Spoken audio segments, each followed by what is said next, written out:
कहते हैं हौसलों की उड़ान को पंखों की जरूरत नहीं होती। जो सपनों पर यकीन रखते हैं वही आसमान लिखते हैं।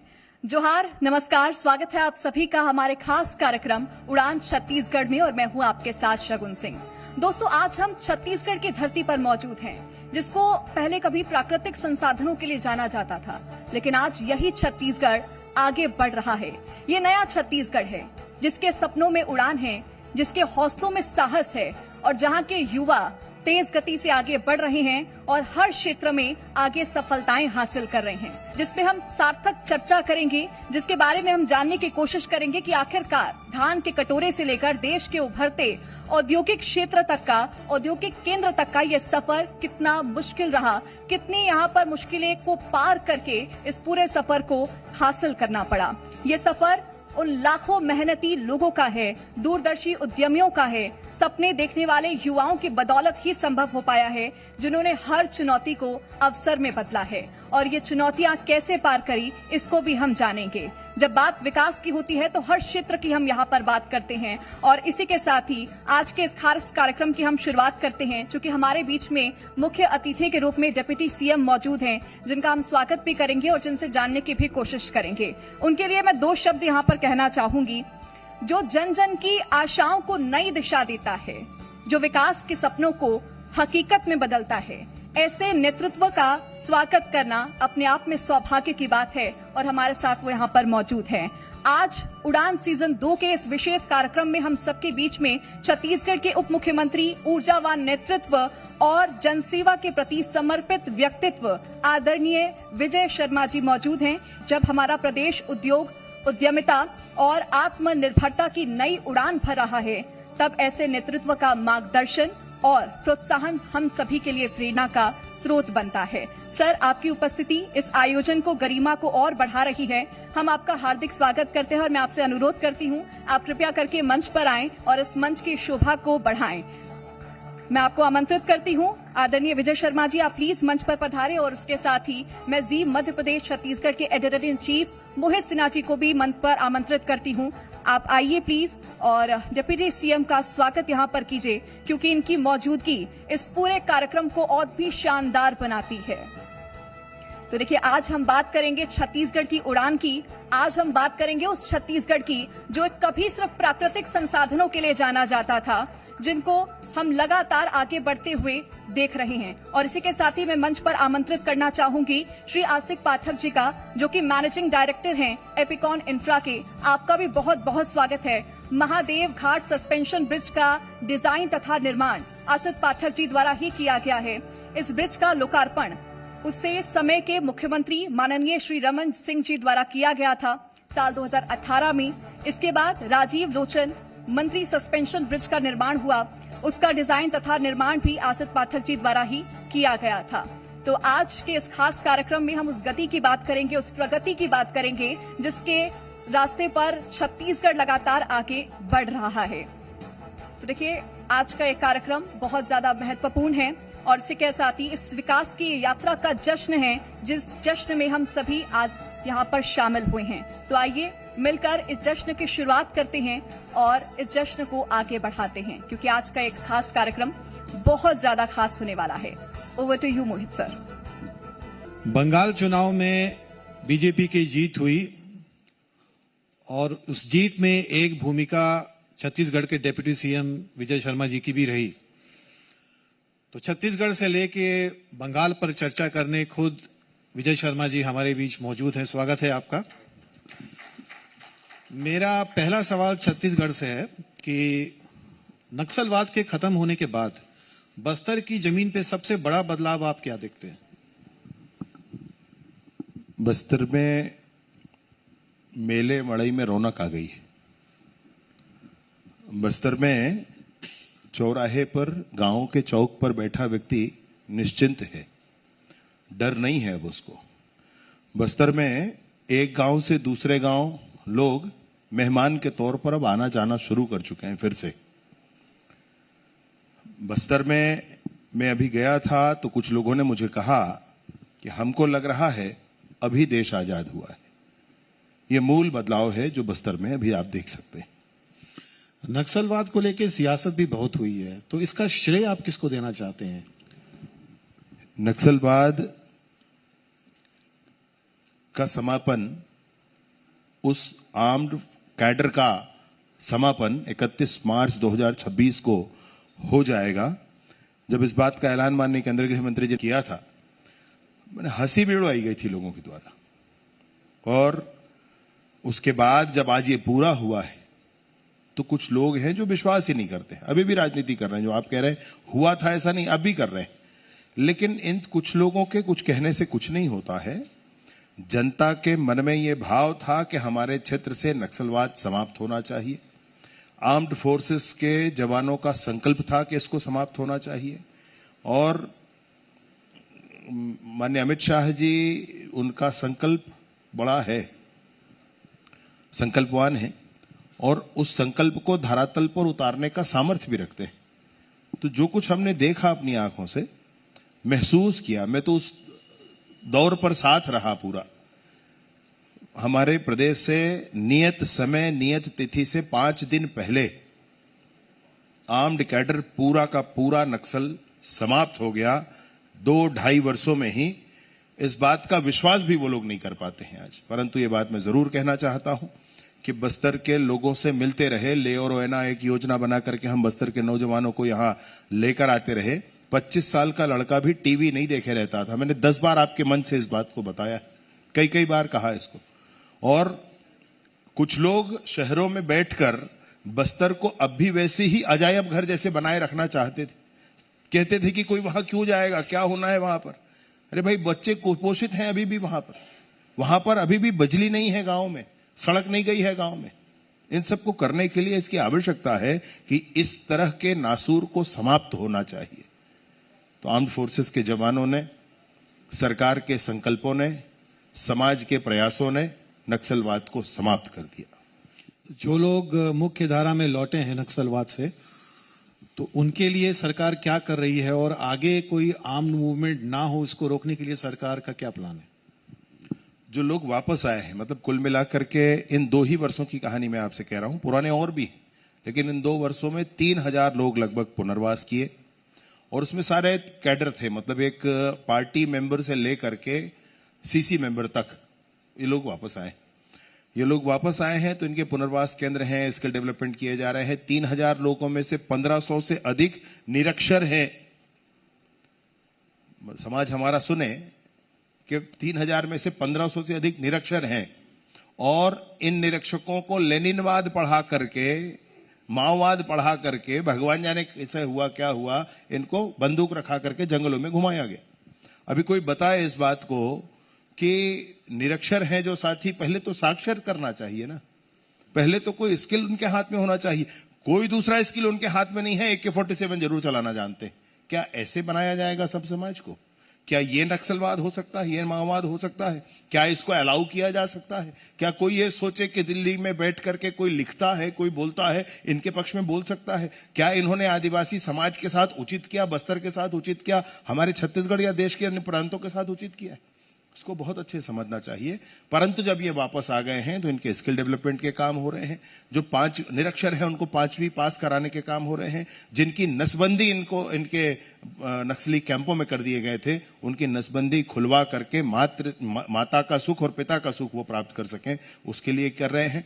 यहां तक के एक व्यक्ति जिसको 4 महीने से जिसके जांग में गोली फंसा था, तो उस गोली को निकालने का भी काम अभी हमारे कैंपों में हुआ है। इनके शारीरिक पुनर्वास के लिए, इनके सामाजिक पुनर्वास के लिए, इनके मानसिक पुनर्वास के लिए, इनके आर्थिक पुनर्वास के लिए सरकार काम कर रही है।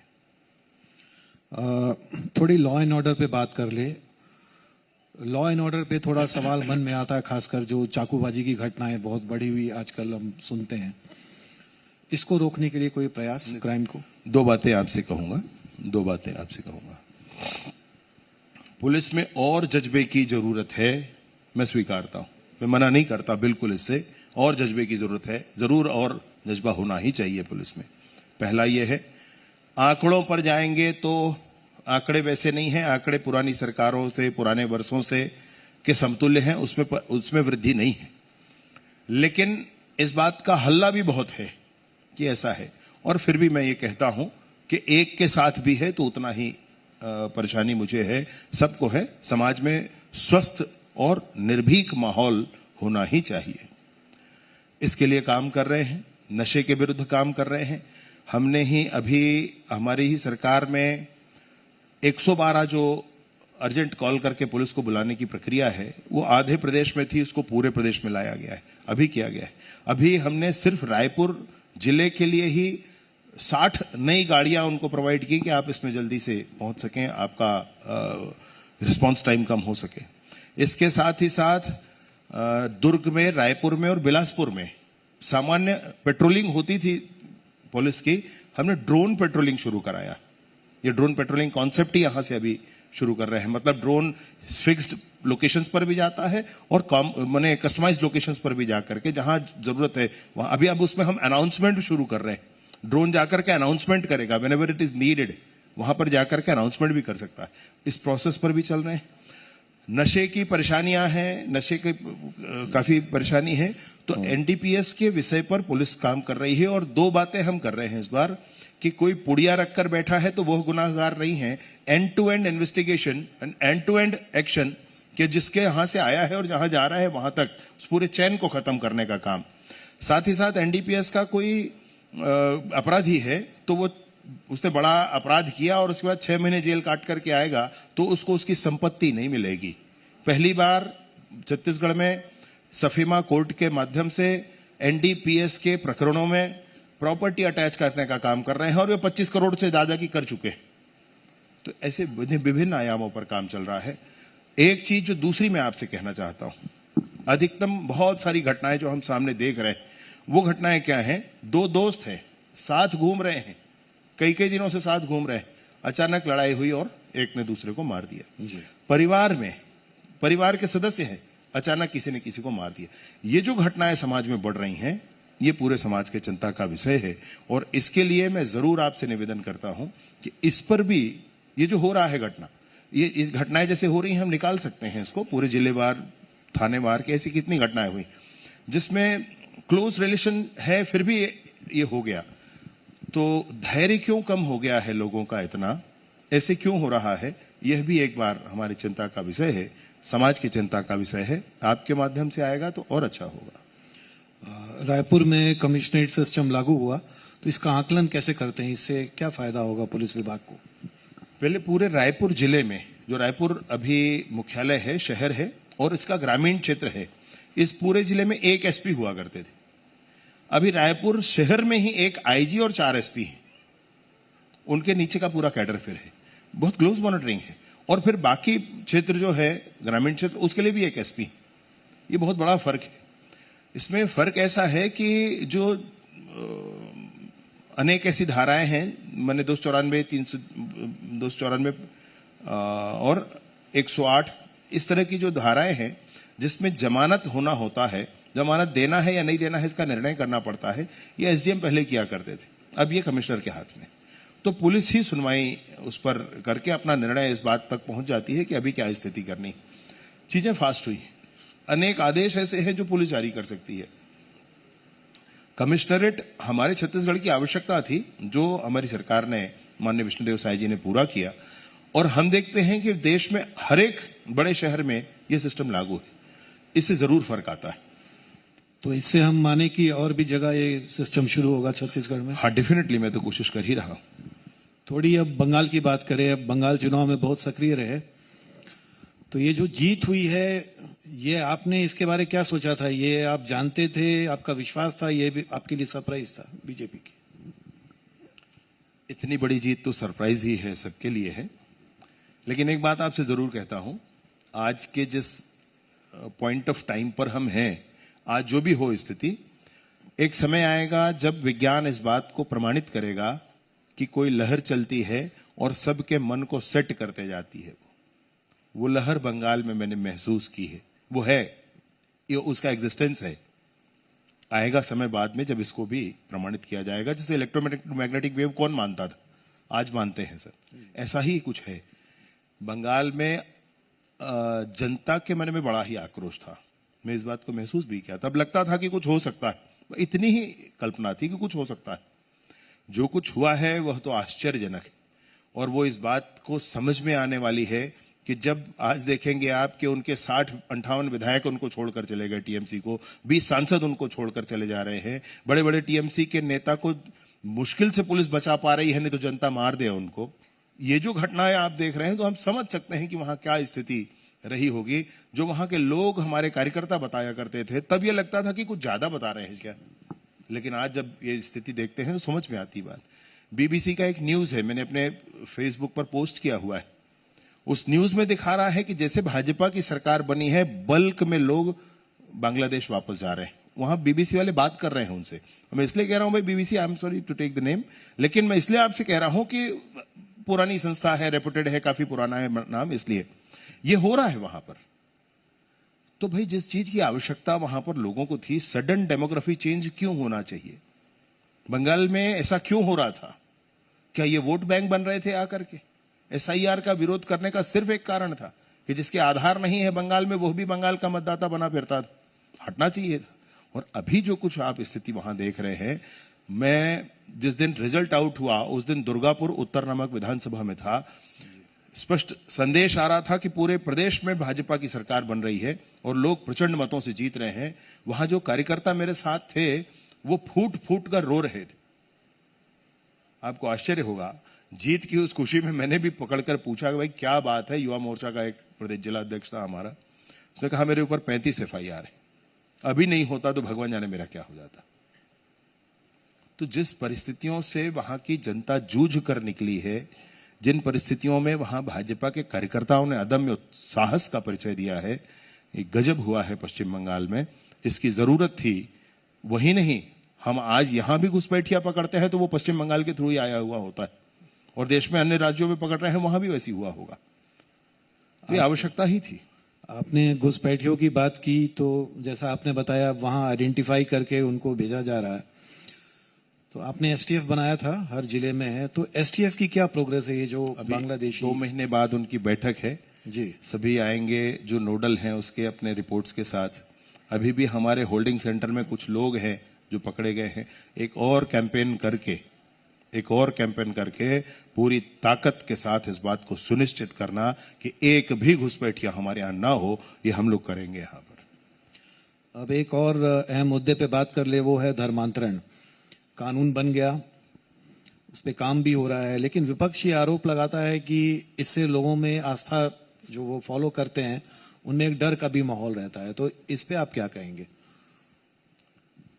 क्यों डर का माहौल? क्यों डर का माहौल हो? जो धर्मांतरण करना चाहते हैं करें ना, कोई मना करता है क्या? उस पूरे प्रोविजन में कहीं कुछ है क्या? विपक्ष तो यहां वॉकआउट कर चले गए थे जी। तो बस्तर जैसे स्थान पर जो परिस्थितियां आज के समय में हैं, जहां पर आर्म्ड फोर्सेस नहीं पहुंच पाए थे, वहां जब आज आर्म्ड फोर्स पहुंचता है तो कहीं कोई धर्मस्थल बना हुआ है जो हमारे देश का ही नहीं है, वो सब बने हुए हैं। मैं पूछना चाहता हूं कि ठीक है सब करें, कोई बात नहीं, लेकिन किस कारण से? क्या हमारे पास धर्म संस्कृति की कोई कमी है? क्या आदिवासी समाज में कोई कमी है? अगर नहीं है, सेवा करना है आपको तो जरूर करिए भाई। क्या एवज में सेवा है क्या? अगर एवज में सेवा है तो इस एक्ट के अंतर्गत आता है। और मैं आपको यह भी बताता हूं, आज तक हमारे यहां छत्तीसगढ़ में 1968 का धर्म स्वातंत्र्य अधिनियम लागू था। अभी धर्म स्वातंत्र्य अधिनियम 2026 जो लागू हुआ है, देश का कठोरतम प्रावधान इसमें। एक सवाल यूनिफॉर्म सिविल कोड को लेकर, क्या छत्तीसगढ़ में लागू होगा? जी जरूर होगा। और कब तक होने के आसार है? यूनिफॉर्म सिविल कोड लागू करने से पहले आपको पब्लिक में जाना होता है। पब्लिक में जाकर के अपने विषयों को रखना होता है, उनका रिस्पांस लेना होता है।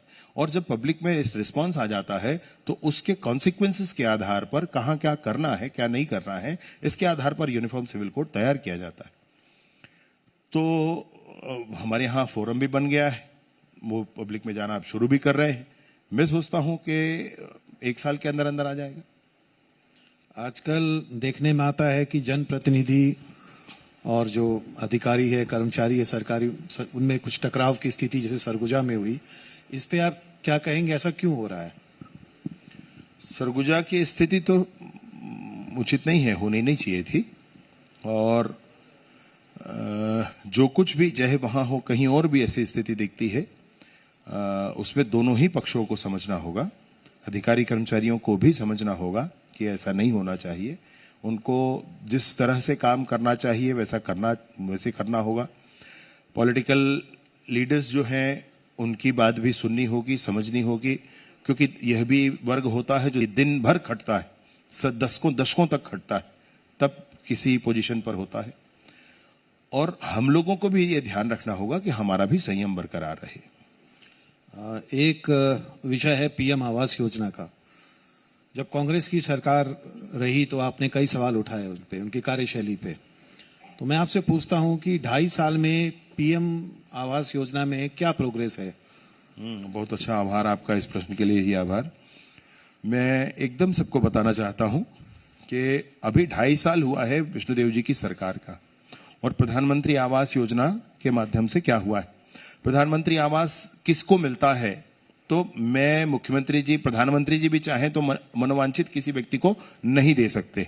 वो उसी को मिलेगा जिसका नाम 2011 की सर्वे सूची में होगा, उसी को मिलेगा जो आवास प्लस की सर्वे सूची में जिसका नाम होगा। तो 3.5 साल बीत गए थे विगत सरकार के, तब तत्कालीन पंचायत मंत्री टीएस सिंहदेव जी ने एक अपना इस्तीफा दे दिया था, विभाग को छोड़ दिया था। ये कहकर के मैंने अनेक बार मुख्यमंत्री जी से कहा, परंतु उन्होंने गरीबों के आवास के लिए राज्यांश नहीं दिया, राशि उपलब्ध नहीं कराई। ये उन्होंने कहकर इसको छोड़ दिया था। और तब हमने मोर आवास मोर अधिकार रोक के रखे हैं, फलनवा सरकार, ये कह करके हमने आंदोलन किया था। वो जो आंदोलन किया था, उस आंदोलन में यह था कि मंच पर हितग्राहियों के चरण पखार कर हमने कहे थे कि बनने वाली सरकार यदि भाजपा की होगी तो उस सरकार के पहले कैबिनेट का पहला प्रस्ताव होगा कि 18 लाख पूरे आवास हम पूर्ण करने का संकल्प पारित करेंगे। सरकार भी बनी, उस कैबिनेट में रहने का सौभाग्य मुझे भी मिला, और अभी भी दस्तावेजी प्रमाण है इस बात के कि पहले कैबिनेट के पहले प्रस्ताव में यही लिखा हुआ है। आज आपने प्रश्न किया है, मैं आभारी हूं आपका। आज 2.5 साल सरकार का हुआ है। आज ही मैंने एक पत्र लिखा है मुख्यमंत्री जी को। एक वो पत्र था जो 3.5 साल उस सरकार के पूर्ण होने पर टीएस सिंहदेव जी ने लिखा था अपने मुख्यमंत्री को। आज एक पत्र मैंने लिखा है 2.5 साल पूर्ण होने पर अपने मुख्यमंत्री जी को। उन्होंने कहा कि राशि उपलब्ध नहीं कराने से मैंने विभाग छोड़ दिया।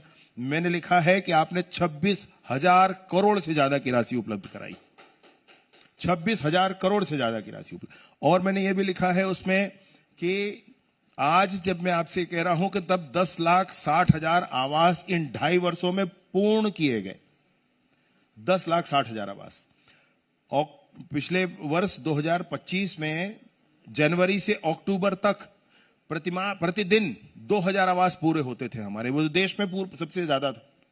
अभी हम 1,600 आवास पूरे करते हैं प्रतिदिन, यह भी देश में सबसे ज्यादा है। 2025 में हमने 6.5 लाख आवास एक वर्ष में पूरे किए, वह भी पूरे देश में ज्यादा है। पूरा देश, मेरा कहने का अर्थ यह है कि 3 करोड़ जनसंख्या लगभग छत्तीसगढ़ की और 24 करोड़ जनसंख्या उत्तर प्रदेश की, तो भी हम ज्यादा थे उससे। और प्रधानमंत्री आवास में 10,60,000 आवास पूर्ण करके पूरे ही आंकड़े के साथ हम बिल्कुल, मैंने उस पत्र को लिखा है, आज ही लिखा है और आज ही आपने प्रश्न किया है। ये दोनों सरकारों का फर्क है।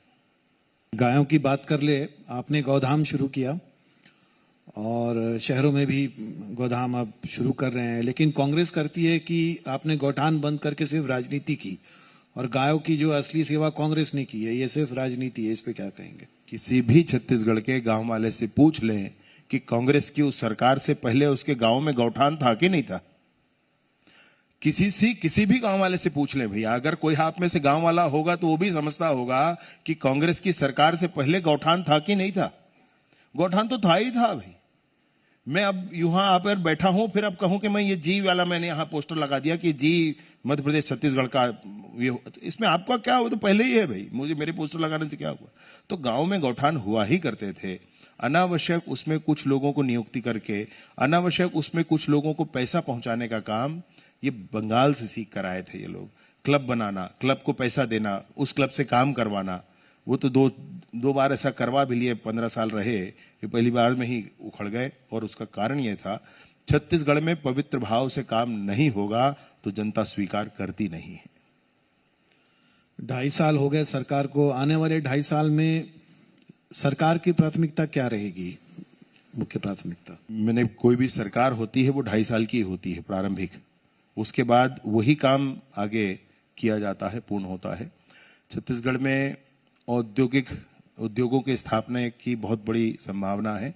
वह भी माननीय मुख्यमंत्री जी ने अनेक स्थानों पर जाकर के बहुत सारे एमओयूज किए हैं, वह फलीभूत होगा।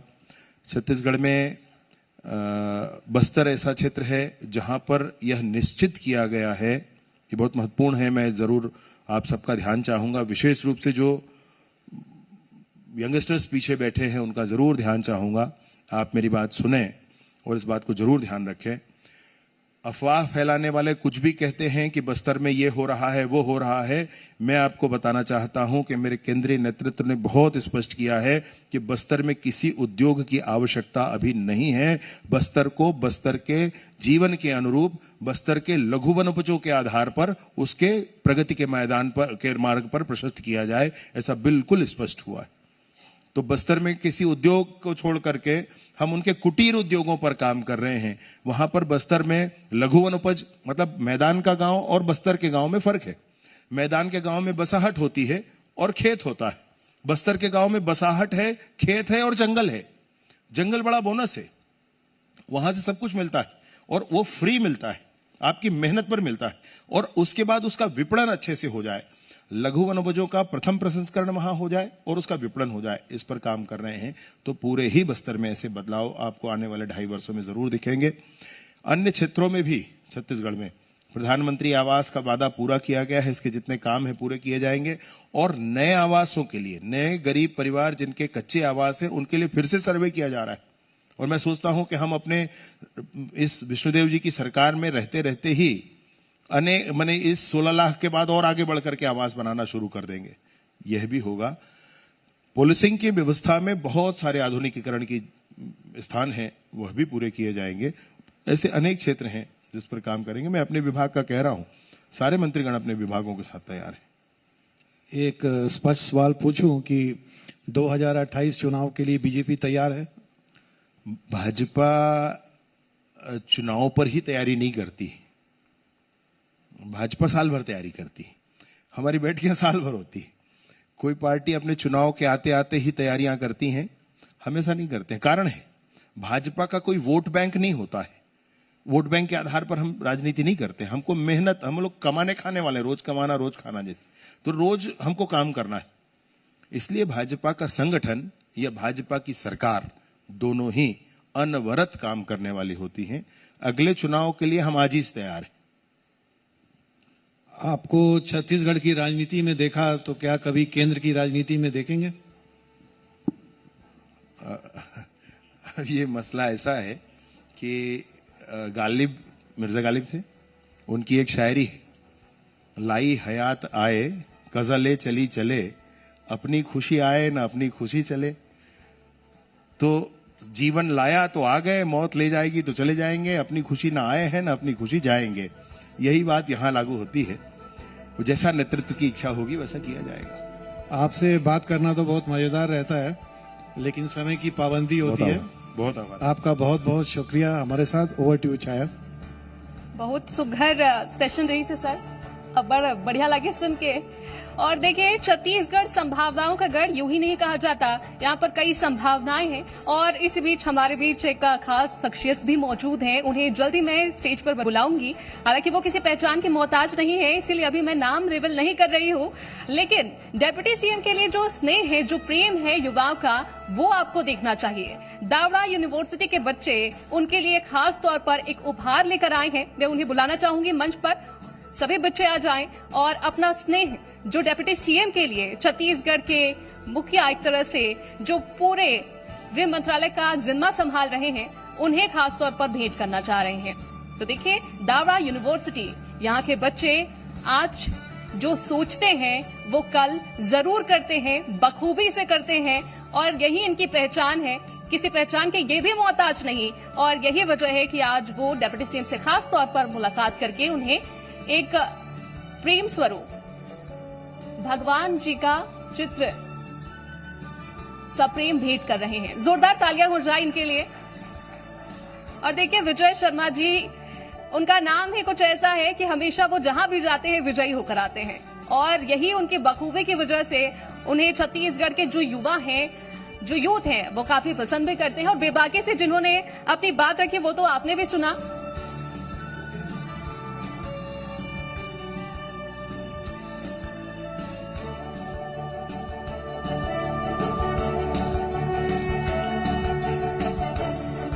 देखिए, किसी भी समाज की प्रगति केवल नीतियों से नहीं होती बल्कि उन लोगों से होती है जो अपने काम से बदलाव की नई मिसाल कायम करते हैं।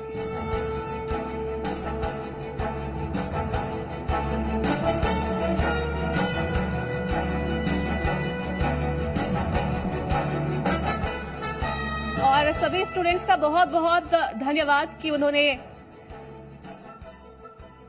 फिलहाल बातों का सिलसिला यहाँ पर शुरू हो चुका है, लेकिन आप सभी से अनुरोध है कि आप अगर मुलाकात हो गई हो तो अपनी जगह पर जाइए, क्योंकि सेशन आगे भी बढ़ाना है। और देखिए, बहुत सी बातचीत अभी बाकी है, उन लोगों का सम्मान भी बहुत जरूरी है जो यहाँ पर मौजूद हैं। अब समय है ऐसे ही कुछ विशिष्ट व्यक्तियों को सम्मानित करने का जिनकी उपलब्धियां हम सभी के लिए प्रेरणा है। और इसी सिलसिले में मैं सौम्या टंडन जी से रिक्वेस्ट करूंगी कि वो भी मंच पर आए।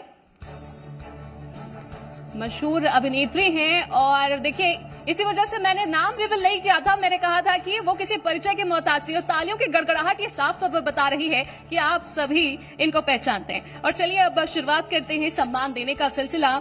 और सबसे पहले मैं बुलाना चाहूंगी आसित पाठक जी को, एपिकॉन इंफ्रा के डायरेक्टर हैं। बहुत स्वागत है सर आपका।